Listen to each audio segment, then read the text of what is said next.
पहले एपिसोड में हमें डैनियल पार्क से मिलवाया जाता है, जो एक हाई स्कूल स्टूडेंट है और हमेशा बुलिंग का शिकार होता रहता है। उसकी अपीयरेंस की वजह से लोग उसे छोटा, मोटा और अनअट्रैक्टिव समझते हैं। स्कूल में कोई भी उसका सम्मान नहीं करता और हर कोई उसे नीचा दिखाने का मौका ढूंढता रहता है। अगले दिन स्कूल में डैनियल को फिर से उसके क्लासमेट्स परेशान करते हैं, लेकिन इस बार सिचुएशन और भी ज्यादा एम्बैरेसिंग हो जाती है क्योंकि उसकी मदर अचानक स्कूल पहुंच जाती है। अपनी मदर को वहां देखकर डैनियल शर्म से भर जाता है। उसे लगता है कि सब लोग अब उसका और मजाक उड़ाएंगे। वो गुस्से और एम्बैरेसमेंट में अपनी मदर से वहां से जाने के लिए कह देता है। अपने बेटे को इस हालत में देखकर उसकी मदर बहुत दुखी हो जाती है।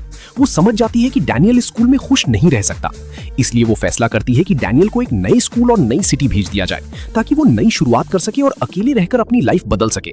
नई सिटी में पहुंचने के बाद डैनियल चारों तरफ की चीजों को देखकर डिस्ट्रैक्ट हो जाता है। तभी अचानक वो एक लड़की से टकरा जाता है। इससे पहले कि वो कुछ समझ पाता, लड़की का फ्रेंड आकर डैनियल को बुरी तरह पीट देता है। आसपास खड़े लोग उसकी मदद करने की बजाय उसका वीडियो और फोटोज लेने लगते हैं। डैनियल के लिए ये सब बहुत ह्यूमिलिएटिंग होता है। लगातार हो रही बेइज्जती और दर्द से थककर वो घर जाकर सो जाता है।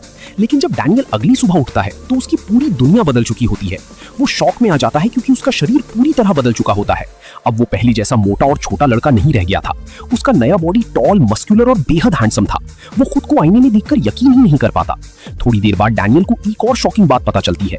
उसका पुराना बॉडी अभी भी मौजूद था। वो समझता है कि वो दोनों बॉडीज के बीच स्विच कर सकता है, लेकिन सिर्फ तब जब दूसरी बॉडी सो जाए या जाग जाए। ये सब उसके लिए किसी मिरेकल से कम नहीं था। अगले दिन डैनियल अपनी नई हैंडसम बॉडी के साथ स्कूल जाता है। क्लास में एंटर करते ही सभी गर्ल्स डैनियल को देखकर क्रेजी हो जाती हैं। पहली बार डैनियल को इतनी अटेंशन मिल रही थी। तभी उसे पता चलता है कि जिसने उसे कल बीटअप किया था वही लड़का उसी क्लास में पढ़ता है। क्लास के दौरान डैनियल अचानक सो जाता है, लेकिन उसका क्लासमेट उसे जगा देता है, जिससे उसका सीक्रेट बच जाता है। स्कूल खत्म होने के बाद डैनियल जॉब ढूंढने निकलता है और उसे एक कन्वीनियंस स्टोर में काम मिल जाता है, लेकिन अपनी दूसरी बॉडी के नाम से। शुरुआत में मैनेजर उसे देखकर मना कर देता है और कहता है कि ये काम उसके लिए नहीं है, लेकिन डैनियल सिगरेट्स के सभी नेम्स पहचानकर मैनेजर को सरप्राइज कर देता है। इसी वजह से उसे अपनी पहली जॉब मिल जाती है। कुछ समय तक डैनियल की लाइफ अच्छी चलने लगती है, लेकिन फिर जैक ली और उसके कुछ क्लासमेट्स उसके नेम प्लेट को नोटिस कर लेते हैं और उस पर दोबारा हमला कर देते हैं। अगले दिन स्कूल में डैनियल गुस्से में उनसे डिमांड करता है कि वे उसकी फोटोज डिलीट करें। इसके जवाब में जैक ली उसे फाइट के लिए चैलेंज करता है और कहता है कि अगर वो जीत गया तो फोटोज डिलीट कर देगा। फाइट के आखिर में डैनियल जैक को एक पावरफुल पंच मारता है और जीत जाता है। डैनियल की ये विक्ट्री पूरे स्कूल में चर्चा का टॉपिक बन जाती है। दूसरी तरफ जिस शॉप में डैनियल काम करता है वहां एक लड़का चोरी करता है और डैनियल उसका पीछा करता है। बाद में उसे पता चलता है कि उसके क्लासमेट्स ने ही उस लड़की को सिगरेट्स चुराने के लिए भेजा था। बुलीज दोनों लड़कों को एक दूसरे से लड़ने के लिए मजबूर करते हैं, लेकिन तभी अचानक वास्को वहां आ जाता है। वास्को को देखकर सभी बुलीज दोनों लड़के वास्को से अपना इंट्रोडक्शन देते हैं। अगले दिन स्कूल में डैनियल बॉडी स्वैप की बात भूलकर वास्को को हेलो बोल देता है। वास्को उसे घूरते हुए कहता है, do I know you? Oh right, तुम शायद उन्हीं बुलीज में से हो। Let me show you what it feels like to be bullied. इसके बाद वास्को सिर्फ एक हाथ से डैनियल को उसकी चेयर पर दबा देता है। डैनियल तुरंत जवाब देता है, आई एम नॉट अ बुली, मैं तो बस तुम्हारा थैंक यू बोलना चाहता था क्योंकि तुमने कल मेरे फ्रेंड को बचाया था। तभी वास्को का एक फ्रेंड बीच में आकर दोनों को रोक देता है। डैनियल की स्ट्रेंथ देखकर वास्को के क्लासमेट्स भी उससे इंप्रेस हो जाते हैं और उसे अपने साथ हैंग आउट करने के लिए बुलाते हैं। लेकिन डैनियल को सरप्राइज होता है क्योंकि उसने सोचा था कि ये फन होगा, जबकि वे लोग सिर्फ खाना खा रहे थे, अल्कोहल पी रहे थे और सिगरेट स्मोक कर रहे थे। डैनियल पूछता है कि मीराई क्यों नहीं आई। तब उसके क्लासमेट्स बताते हैं कि मीराई जैक की गर्लफ्रेंड नहीं है और उसे ऐसी जगह पसंद नहीं है। ये सुनकर डैनियल कैजुअली बोल देता है, ओह मुझे लगा तुम दोनों साथ हो क्योंकि तुम दोनों एक दूसरे के साथ अच्छे लगते हो। डैनियल की ये बात सुनकर जैक खुश हो जाता है और पहली बार उससे नाराज नहीं होता। लेकिन दूसरी तरफ डैनियल अभी भी जब एक क्लासमेट वो वीडियो दिखाने की कोशिश करता है, डैनियल गुस्से में उसका फोन तोड़ देता है, लेकिन उसी समय वो अचानक सो जाता है और अपनी दूसरी बॉडी में जाग जाता है। सिचुएशन समझते ही डैनियल जल्दी से अपनी ओरिजिनल बॉडी को लेने के लिए भागता है। जब वो वहां पहुंचता है तो लोगों से कहता है कि वो डैनियल का फ्रेंड है और किसी के कहने पर उसे घर ले जाने आया है। अगले दिन स्कूल में डैनियल जीहो को देखकर पूछता है कि वो कल एब्सेंट क्यों था। दोनों साथ बैठकर खाना खाते हैं और बातें करते हैं। स्कूल खत्म होने के बाद डैनियल नोटिस करता है कि कोई उसके घर के अंदर जा रहा है। पास जाकर उसे पता चलता है कि वो उसकी मॉम है जो उससे मिलने आई है। डैनियल अपनी हैंडसम बॉडी में अपनी मदर से मिलता है और खुद को स्लीपिंग डैनियल का फ्रेंड बताता है, ऐसे बिहेव करते हुए जैसे वो उन्हें जानता ही नहीं। वो अपनी मदर से कहता है कि डैनियल कन्वीनियंस स्टोर में काम करता है, इसीलिए दिन में सोता है और रात में काम करता है। डिनर के दौरान उसकी मदर कहती है कि डैनियल काम की वजह से बहुत टायर्ड रहता होगा। ये सुनकर डैनियल मुस्कुराते हुए कहता है कि अकेले रहने के बाद अब डैनियल आपकी ज्यादा वैल्यू करता है। इसके बाद डैनियल अपनी मदर को एक ब्यूटीफुल बार में ड्रिंक के लिए ले जाता है, लेकिन उसी बार में वास्को भी मौजूद होता है और डैनियल और उसकी मदर की बातचीत सुन लेता है। उसकी मदर पूछती है कि क्या आप डैनियल के फ्रेंड्स बन गए हैं और क्या बुलिंग बंद हो गई है। अपनी मदर को चिंता से बचाने के लिए डैनियल झूठ बोलता है कि वो अब बहुत अच्छा कर रहा है। ये सुनकर वास्को को गुस्सा आ जाता है। वो अपने हाथ में पकड़ा ड्रिंक इतना जोर से दबाता है कि ग्लास एक्सप्लोड हो जाता है। जाते समय डैनियल की मदर उसे ड्रिंक के पैसे देने की कोशिश करती है, लेकिन डैनियल मना कर देता है। तब उसकी मदर इंसिस्ट करते हुए कहती है, इसे मेरे बेटे को दे देना। ये देखकर वास्को डैनियल को अपने पीछे आने का इशारा करता है। अकेले में जाकर वास्को उससे कहता है कि वो लेडी द्वारा दिए गए पैसे उसे दे दे, लेकिन डैनियल पैसे देने से मना कर देता है। इसके बाद दोनों के बीच फाइट होती है और वास्को हार जाता है। बाद में उसी दिन वास्को डैनियल से उसके वर्क प्लेस पर मिलने आता है। वो पैसे लेने की कोशिश के लिए अपोलोजाइज करता है और डैनियल की स्ट्रेंथ देखकर उसे एडवाइस देता है कि उसे अपने बॉडी को ट्रेन करना चाहिए।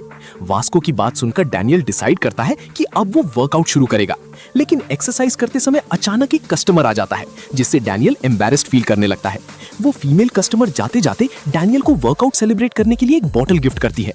अगले दिन स्कूल में जेहोंग आते ही सबका अटेंशन अपनी तरफ खींच लेता है। सभी गर्ल्स उसकी limited edition clothes, expensive watches और रिंग को देखकर एक्साइटेड हो जाती हैं, लेकिन जेहोंग किसी से बात नहीं करता। थोड़ी देर बाद डैनियल क्लास में एंटर करता है और इस बार सभी गर्ल्स उसके लिए एक्साइटेड हो जाती हैं। ये देखकर कुछ स्टूडेंट्स जेलस हो जाते हैं। उन्हें लगता है कि डैनियल सिर्फ लुक्स की वजह से अटेंशन पा रहा है, क्योंकि उसके क्लोथ्स पुराने और चीप दिखते हैं। इसलिए वे डैनियल के खिलाफ एक ट्रैप सेट करने का प्लान बनाते हैं, लेकिन जे उनकी सारी बातें सुन लेता है। दूसरी तरफ डैनियल से हारने के बाद वास्को ने स्कूल आना बंद कर दिया था। उसकी एब्सेंस को कवर करने के लिए उसका फ्रेंड बाकी ग्रुप मेंबर से झूठ बोल देता है। जब डैनियल अपने फ्रेंड के साथ हॉलवे से गुजर रहा होता है, तब वे देखते हैं कि म्यूजिक डिपार्टमेंट के कुछ स्टूडेंट्स एक लड़के को बुली कर रहे हैं। ये देखकर डैनियल तुरंत उन्हें रोकने के लिए कहता है। तभी टीचर वहां आ जाता है और वे स्टूडेंट्स तुरंत वहां से चले जाते हैं। लास्ट क्लास के दौरान जी को पता चलता है कि अगले दिन डैनियल का बर्थडे है। इसी बीच वास्को के ग्रुप के कुछ लड़कों को सुनने में आता है कि डैनियल ही वो इंसान है जिसने वास्को को हर्ट किया था, इसलिए वे डैनियल से लड़ने की तैयारी करने लगते हैं। जब डैनियल घर जा रहा होता है, तभी जे उसे रोकता है। रास्ते में जे एक बैग डैनियल के सामने गिरा देता है। जब डैनियल अगले दिन स्कूल आता है तो सभी स्टूडेंट्स उसकी एक्सपेंसिव क्लोथ्स देखकर शॉक्ड रह जाते हैं। जो लोग उसे ट्रैप में फंसाने वाले थे वे कुछ बोल ही नहीं पाते, क्योंकि अब डैनियल पूरी तरह स्टाइलिश और रिच दिख रहा था। जोई क्यूरियस होकर पूछती है कि ये क्लोथ्स किसने गिफ्ट किए हैं, लेकिन डैनियल बस इतना कहता है कि ये एक फ्रेंड का गिफ्ट है, क्योंकि जे नहीं चाहता था कि किसी को पता चले कि उसने डैनियल की मदद की है। उसी दिन ड्यूक प्योन, वही लड़का जिसे पहले बुली किया गया था, स्कूल में म्यूजिक कंपटीशन की पार्टिसिपेशन शीट देखता है। तभी डैनियल वहां आता है और उससे पूछता है कि क्या वो पार्टिसिपेट करेगा। ड्यूक अचानक पूछ बैठता है कि डैनियल उसके साथ इतना अच्छा बिहेव क्यों कर रहा है, और फिर वहां से चला जाता है। थोड़ी देर बाद म्यूजिक क्लास के कुछ स्टूडेंट्स आते हैं और ड्यूक को पंच मारकर हर्ट करते हैं। वे उसे वार्निंग देते हैं कि वो म्यूजिक कंपटीशन में पार्टिसिपेट ना करे, क्योंकि वे खुद कंपटीशन जीतना चाहते हैं। लेकिन ड्यूक उनकी बात नहीं सुनता और पार्टिसिपेशन शीट लेकर अपना नाम लिखने चला जाता है। बाद में जब ड्यूक अपनी ग्रैंडमा के साथ बात कर रहा होता है, तभी वही बुलीज वहां आ जाते हैं। वे प्रिटेंड करते हैं कि वे ड्यूक के फ्रेंड्स हैं, सिर्फ इसलिए ताकि उसकी ग्रैंडमा का बनाया खाना फ्री में खा सके। वे सब बैठकर उसकी ग्रैंडमा का पूरा खाना खा जाते हैं, जो उन्हें बेचने के लिए बनाया गया था। उसकी ग्रैंडमा इतनी काइंड होती है कि उन्हें घर ले जाने के लिए भी खाना दे देती हैं, लेकिन वहां से निकलते ही वे लोग उस खाने को ट्रैश में फेंक देते हैं। अगले दिन स्कूल में पुलिस को पता चलता है कि ड्यूक ने फिर भी म्यूजिक कंपटीशन के लिए साइन अप कर लिया है। डैनियल ये सब देखता है और नोटिस करता है कि ड्यूक के साथ वही सब हो रहा है जो कभी उसके साथ हुआ करता था। इस बार डैनियल चुप नहीं रह पाता। वो सीधे उन स्टूडेंट्स के पास जाता है जो ड्यूक को बुली कर रहे थे। तभी जे और जैक भी डैनियल के साथ खड़े हो जाते हैं, रेडी टू फाइट। डैनियल उन स्टूडेंट्स को वार्निंग देता है कि अगर उन्होंने ड्यूक को बुली करना बंद नहीं किया तो उन्हें उनसे लड़ना पड़ेगा। तभी अचानक वास्को भी वहां पहुंच जाता है और ड्यूक के सपोर्ट में खड़ा हो जाता है। ये देखकर पुलिस बिना कुछ बोले वहां से चले जाते हैं। डैनियल ड्यूक से पूछता है कि क्या वो ठीक है, लेकिन ड्यूक बिना जवाब दिए वहां से चला जाता है।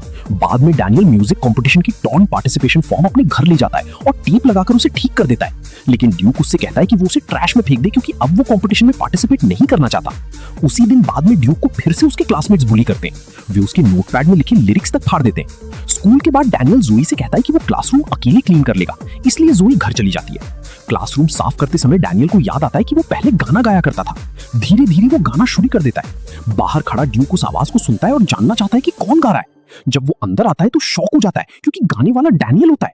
ड्यूक तुरंत डैनियल से रिक्वेस्ट करता है कि वो उसके साथ म्यूजिक कंपटीशन में ज्वाइन करे। डैनियल मुस्कुराकर उसकी बात मान लेता है। जब दोनों साथ टाइम स्पेंड कर रहे होते हैं, तभी डैनियल के पेट से आवाज आती है, क्योंकि उसे भूख लगी होती है। ड्यूक घबरा जाता है, क्योंकि उसे लगता है कि डैनियल भी बाकी पुलिस की तरह उसकी ग्रैंडमा का सारा खाना खा जाएगा। लेकिन डैनियल खाना खाने से मना कर देता है और ड्यूक की ग्रैंडमा से कहता है कि उसे भूख नहीं है। अगले दिन ड्यूक उस सॉन्ग के लिरिक्स तैयार करता है जो दोनों म्यूजिक कंपटीशन में गाने वाले थे। दूसरी तरफ डैनियल पूरी मेहनत से प्रैक्टिस करता है ताकि वो उसी तरह सिंग कर सके जैसा ड्यूक चाहता था। तभी कन्वीनियंस स्टोर में वही ब्यूटीफुल लेडी आती है जो अक्सर वहां आया करती थी। डैनियल की सिंगिंग प्रैक्टिस देखकर वो उसके लिए गम छोड़ जाती है ताकि लगातार गाने की वजह से उसका थ्रोट सोर न हो जाए। दूसरी तरफ सड़क पर जीहो और ड्यूक को फिर से म्यूजिक क्लास के स्टूडेंट्स बुली कर रहे होते हैं। तभी अचानक किसी का कॉल आने पर वो स्टूडेंट्स वहां से चले जाते हैं। इसके बाद जीहो और ड्यूक डिसाइड करते हैं कि वो डैनियल से मिलने जाएंगे। क्योंकि वो उसकी दूसरी बॉडी को नहीं जानते थे, इसलिए वो खुद को इंट्रोड्यूस करते हैं और कहते हैं हमें तुमसे बात करनी है। बातचीत के दौरान वो डैनियल को बताते हैं कि उसने कितनी बार उनकी मदद की है और उन्हें बचाया है। वे दिल से उसका धन्यवाद करते हैं और कहते हैं कि वो सच में बहुत अच्छा इंसान है। तभी वास्को वहां पहुंचता है और पूछता है क्या डैनियल वही लड़का नहीं है जो तुम लोगों को बुली करता था? इस पर तीनों एक साथ जवाब देते हैं नहीं, वो ऐसा इंसान नहीं है।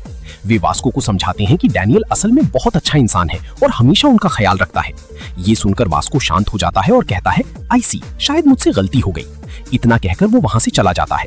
अगले डे डैनियल फिर से सॉन्ग गाता है और इस बार ड्यूक को उसकी सिंगिंग बिल्कुल परफेक्ट लगती है। आखिरकार म्यूजिक कंपटीशन का दिन आ जाता है। ड्यूक से बात करते समय डैनियल अचानक उस लेडी को देखता है जो अक्सर उस कन्वीनियंस स्टोर में आती थी जहां वो काम करता है। डैनियल तुरंत उसके पीछे जाता है और उसे हेलो कहता है, लेकिन वो लेडी कंफ्यूज होकर पूछती है डू आई नो यू? तब डैनियल को याद आता है कि वो उसे इस बॉडी में नहीं जानती। जब डैनियल उस लेडी से और बात करने की कोशिश करता है, तभी उसके साथ खड़ा लड़का डैनियल का हाथ पकड़कर कहता है गो अवे। ये सुनकर डैनियल गुस्से में चिल्लाता है लीव मी अलोन। लेकिन अगले ही पल वो लड़का डैनियल को जोरदार किक मारता है और डैनियल जमीन पर गिर जाता है। तभी अचानक वास्को वहां पहुंच जाता है और पूछता है कि यहाँ क्या हो रहा है। वो लड़का वास्को से पूछता है क्या तुम डैनियल के फ्रेंड हो? वास्को बिना डरे जवाब देता है हाँ। अगले ही पल वो लड़का वास्को के चेहरे पर सीधा पंच मार देता है। लेकिन शॉकिंग बात ये होती है कि वास्को उस पंच से जरा भी नहीं हिलता। वो शांत आवाज में कहता है so you want to fight me? हाँ। इससे पहले कि लड़ाई शुरू हो वो लेडी उस लड़के को रुकने का ऑर्डर देती है और दोनों वहां से चले जाते हैं। जाते समय वो डैनियल और वास्को दोनों से हुई घटना के लिए अपोलोजाइज करती है। इसके बाद वास्को डैनियल को एक ड्रिंक देता है। तभी डैनियल को याद आता है कि उसे म्यूजिक कंपटीशन में पहुंचना है। कंपटीशन शुरू होने पर शुरुआत में डैनियल वोकल्स में गलती कर देता है, इसलिए ड्यूक पहले सिंगिंग शुरू करता है। लेकिन धीरे धीरे दोनों की परफॉर्मेंस ऑडियंस को बेहद पसंद आने लगती है। सॉन्ग के इमोशनल लिरिक्स सुनकर वास्को तक रो पड़ता है। पूरा ऑडियंस चिल्लाने लगता है Duke and Daniel are the best. उनकी परफॉर्मेंस इतनी शानदार होती है कि एक फेमस म्यूजिक स्टूडियो डैनियल को सिंगर बनाने के लिए कॉन्ट्रैक्ट ऑफर करता है, लेकिन डैनियल उसे रिजेक्ट कर देता है। बाद में तीनों लड़के डैनियल और ड्यूक की सिंगिंग का वीडियो देखते हैं, लेकिन शॉकिंग बात यह होती है कि वीडियो में ड्यूक वाला हिस्सा काट दिया गया था। यहीं इस कहानी का ये हिस्सा खत्म होता है। उम्मीद है आपको ये जर्नी पसंद आई होगी।